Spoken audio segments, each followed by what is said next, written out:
There should be very strong sentencing for women that make false allegations, who false accuse, because men's lives are being ruined. So I think what should happen is that if you accuse somebody of rape, whatever sentence that rape would hold, you should have to serve. If there is clear-cut proof that you made it up, you should have to serve that sentence. And what I will say is I do know a girl who falsely accused a guy of rape, and she did it because she wanted to get back with her ex, and she thought it was a good storyline.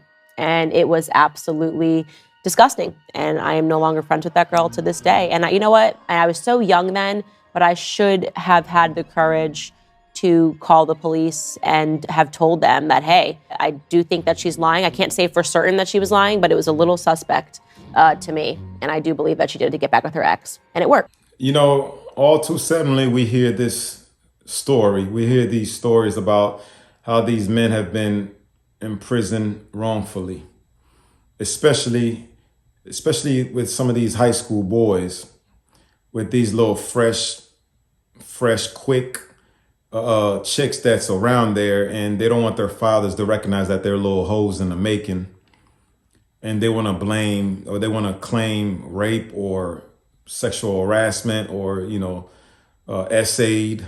The court system just rolls with them regardless. Even after the fact that it's been proven that they lied, nothing happened to these chicks or to these females.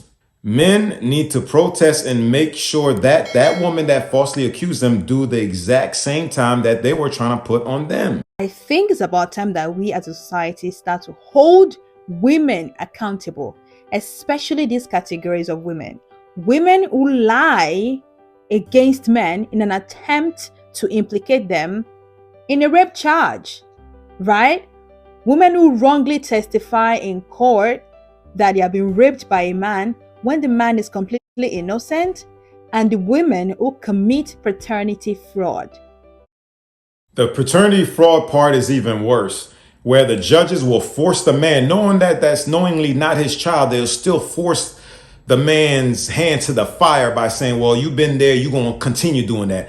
I'll be damned. I will slap that judge in his face, bro. I'm sorry. My legacy is for me to take care and produce that which came from me and protect, that which came from me and preserve and care for and cater to, not for some other dude's lineage. I'll be damned. There needs to be a law in place that punishes this set of women to serve as a deterrent to other people.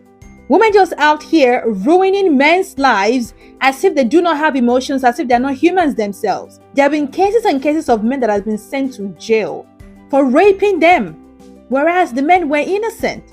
And guess what? When they are finally exonerated, nothing and absolutely nothing is done to the ladies who committed this atrocity in the first place. That is bad. And I think it's about time that we have laws in place to punish women like this so that others coming after will learn from it. If there is a stringent measure in place for ladies who commit paternity fraud and ladies who lie against men or who bring the rape charge against men that are completely innocent in a bit to spite them, in a bit to punish them. I personally call for them to have death penalties for them. That's how you shut all that down. That's how you shut all this thing down. Put them to death because they're devils, straight demonic, off with their heads. Only a demonic filled individual does something like that. That will cease. Many Western men on social media told me how women are superficial in the West. This inspired me to think up a question. I want to ask hypergamous women this question. Would you date the woman you are if you were the man you want to date? Would you or would you not? You wouldn't. There is no such study that says most women find themselves attractive. In fact, studies say that most women are not pleased with their own looks. That's why they put all that cake foundation on to have some type of decent appearance about themselves. Because most women, I say this all the time, most women are not attractive. The mass majority of them are average or below average. It's when they put on that gook and the mascara and the eyelash and all that fakeness, that's when they actually have somewhat of a decent look about them. But it's all fakery. It's all witchcraft. It's all manipulation. Just ask hypergamous women that question. I'll further illustrate my point with my following 3 questions.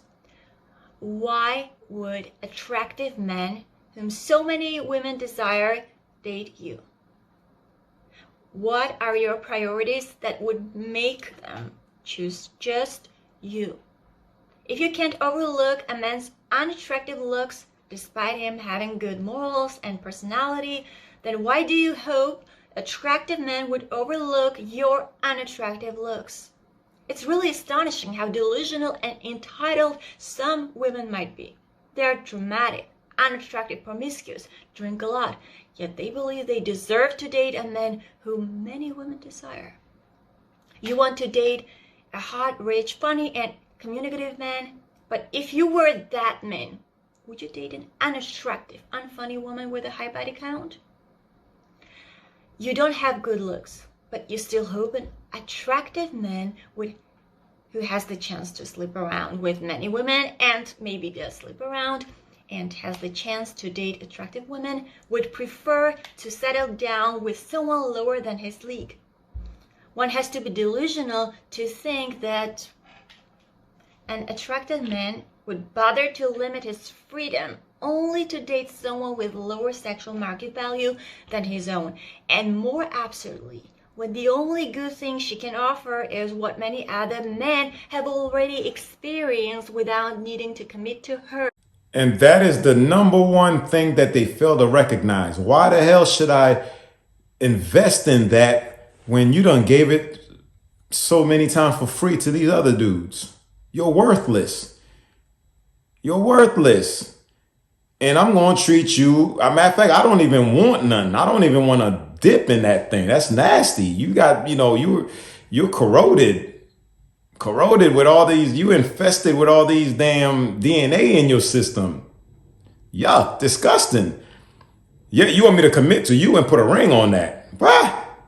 Or you want any man to commit, the high value 6-7 figure earner to commit to you after you've been trodden down like that. And yet your fat, nasty tail want a man 6 feet, 6 pack, 6 inches, and all this other crap that y'all like saying.